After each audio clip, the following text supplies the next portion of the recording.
right, we are live. Awesome. So welcome to our special education tech toolkit. We titled it Working Together, inspired by our collaboration and cooperation class. Our first homepage just offers a welcome, a greeting to everyone who comes to visit. And our goal was really to create more opportunities for that collaboration and communication to happen, both across school districts as well as within school districts. We have our bios here also on the front page that tell people who visit our site just a little bit about us and maybe about why we are involved in the way that we are. We also offer suggestions for ways that people can become more involved with their own children's education, including donating supplies and becoming part of the PTSA. And at the bottom of the page, we offer a thanks for visiting our website. So now I'm going to scroll back up to the top.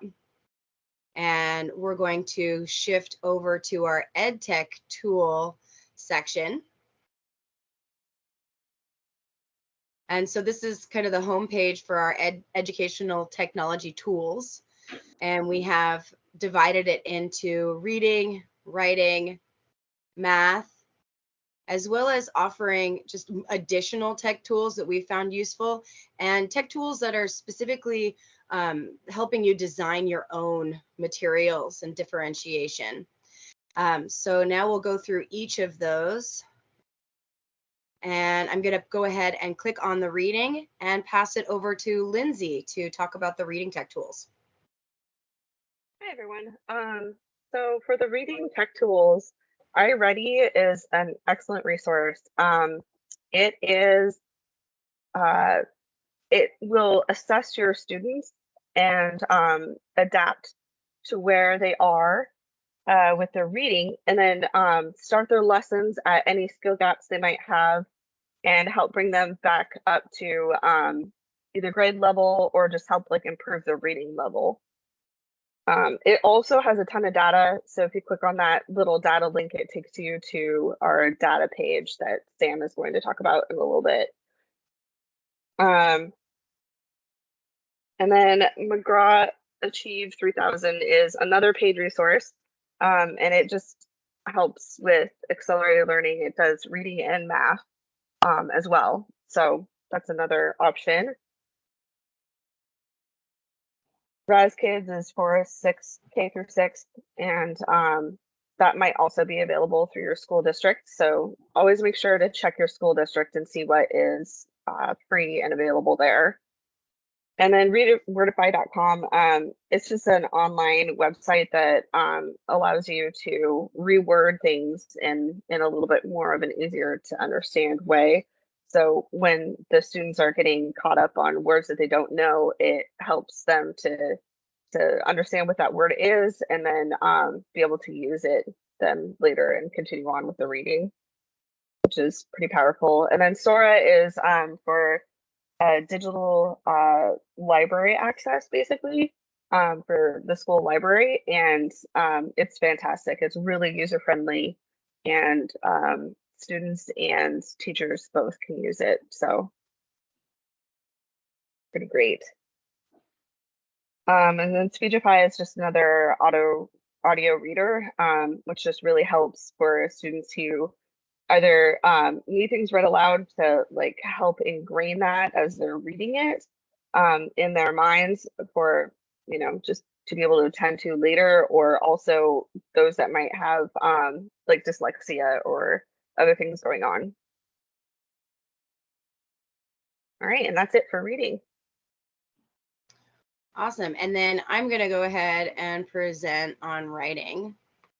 So we've tried to make our links really accessible and available. So as you can see, I can either click on the links through the EdTech Tools homepage, right? Or I can use the drop down to go directly there. And at the bottom of every page, we've added a return to the EdTech Tools website. So the main piece of writing that we wanted to bring was talking about the speech to text, which has been a very useful tool in my classroom.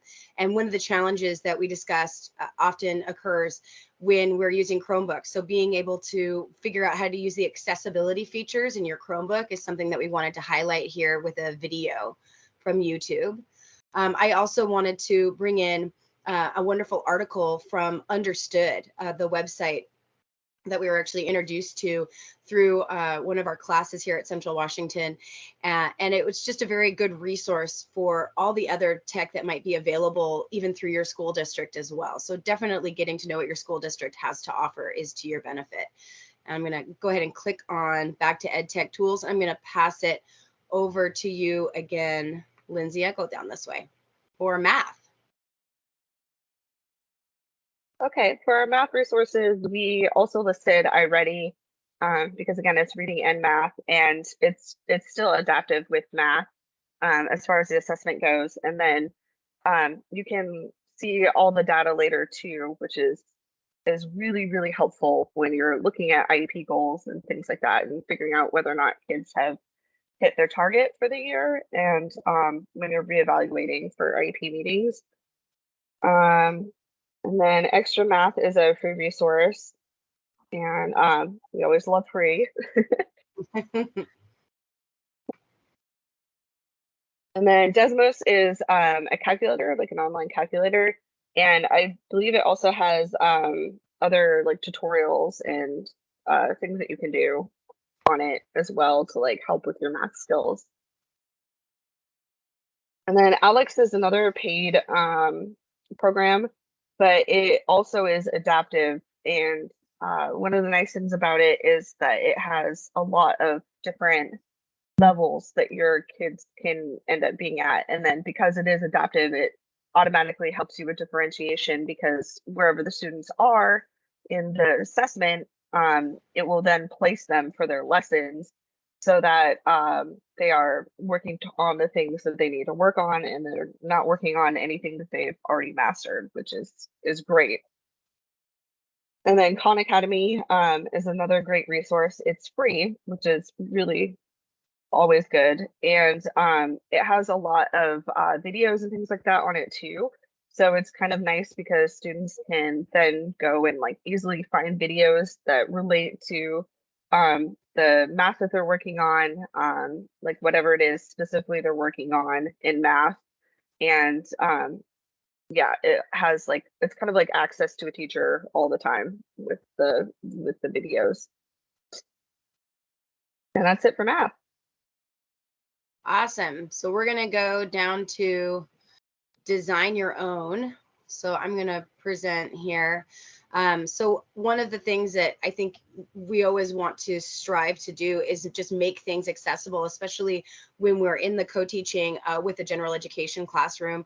So finding ways to allow all students to be participating in the same educational experience, but also meeting them at their level. So Teacher Made is a fabulous way for you to be able to insert drop downs so things become multiple choice, or to be able to turn a PDF into a much more interactive document and be able to add your own videos or instructions to that as well. Seesaw is also a fabulous resource that is offered through my district, and it allows you to create a lot of your own materials as well as have access to other materials that teachers have made.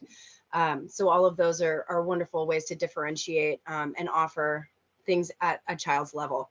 Kahoot is just a super fun resource, I think, for being able to create your own game show like experience for assessment purposes. But it also just makes it really fun and very cooperative in that you can have kids working in teams to answer questions and just give them something a little bit different. WordWall is another game-like resource in that you can take whatever material you're teaching and turn it into a word search or turn it into a crossword puzzle. And it also has some different game features as well. There are some opportunities to create your own, but then you can also draw from the resources that are available and made by other teachers. So now I'm going to turn it over to Sam to talk about more tech tools. Yeah, so in our more tech tools section here, one of our main points of focus was to really create a page that will provide you to links with more resources. So as you'll see on STEM Learning, they provide over 14,000 free resources for STEM teachers, which is really, really awesome because it can take you to a place where other teachers have where you can collaborate with other teachers and pull lessons from them. So scrolling down here, we also have Twinkle, which is another great space for different grade levels and different forms of interactions there. Again, really just the focus is taking you to a place where you can get free resources from other teachers. PBS Learning Media is another great place for lesson plans and also educational videos for the classroom. And they also have all different levels, elementary, middle, and high school. And then ChoiceWorks is another great resource. It is paid, but it is helps students with autism specifically with their executive functioning tasks. And then this snippet / article comes from the Office of Educational Technology, and it talks about the future of assessment, specifically assessment through technology and how educators can focus on collecting data and assessing students through technology. And then Breaking News English is another great website that, again, teachers can use to pull lessons from. Has many great resources on there. So again, the main point of this more resources page was to create an area where teachers can go find lesson plans and other resources that teachers have compiled onto one page. So now I'll go back to Kristen, where she'll take us to the communication. Yeah. Yes. Thank you, Sam. So now we're going to go to the communications section of our website. So we believe that communication is an essential component of special education, the special education experience for families, for all the services that are provided for students. Being able to have this information would benefit the community that you're really creating there of stakeholders and of co-teachers. So the first heading we have here is data collection. And I want to go ahead and pass it back to Sam to tell us a little bit more about that section of our website. So this data collection section starts with creating how to create a Google account, because one of the main focuses of this data collection page was that a lot of the resources we provided go through Google. So in order to access Google Sites, Google Forms, Google Sheets, you're going to need to create a Google account, which is completely free. So our first link here takes you to a page where you can set up your Google account. Scrolling down here, we have Google Drive, which is an awesome place where teachers can store all of their resources on in one place. You can put your Google Slides, your Google Forms, your Google Docs, all in the Drive. And then one great thing about that is you can access it at work. You can go home and access the same thing, and it's awesome. You can also share it with paraprofessionals or administrators or whoever you need to share it with. Scrolling down here to Google Forms. Google Forms is awesome because you can create surveys that you can send out to any teacher or paraprofessional, and you can create your own questions. For example, I created one here that talks about a specific student meeting their IEP goals for the day, which is awesome. One great thing that I love about Google Forms is that you can send it out to every teacher that that student sees in the day. So if you're middle school or high school, you can send it out to the 5 or 6 teachers that the student goes to, and they can each respond. And it's great because it collects the awesome data for you. And then the other thing I like about Google Forms is that they can write a description of the behavior in the box, so you get the specific data that you need. And then to go with Google Forms, you also have Google Sheets, which is an amazing source because, as you can see, it creates these wonderful graphs for you that shows you how many responses you got for each category. It's a great visual when you're creating IEPs or bring them to IEP meetings for other teachers, administrators, parents. Great visual, and it links right in with Google Forms. It links right to the Google Sheets, so it's all connected. And then here we have a great YouTube video that just shows Google Sheets and kind of how to use it. Google Sheets for beginners. It's a really great, very user-friendly tool. I really like using Google Sheets. And then here we have a little clip about from the Office of Educational Technology about the drivers of successful data collection. It really just talks about the three main categories of data collection, which are the capacity, the logistics, and the incentives. It's really just a great reminder of how to collect data and the umbrella of collecting data.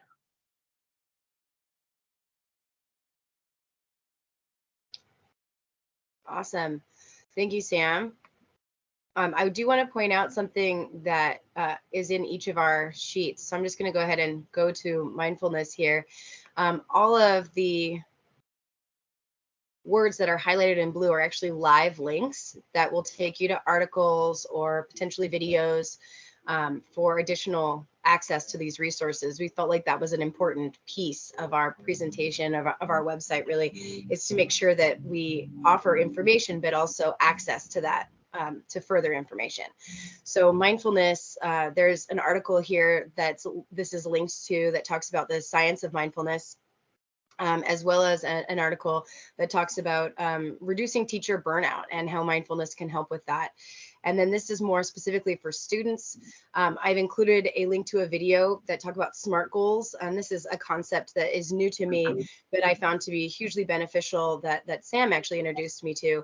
That talks about creating opportunity for kids to discuss their own progress and be able to reflect on their own progress at the end of the week, as well as create goals from what I understood at the beginning of the week. So this kind of is a tutorial on how to create your own SMART goals.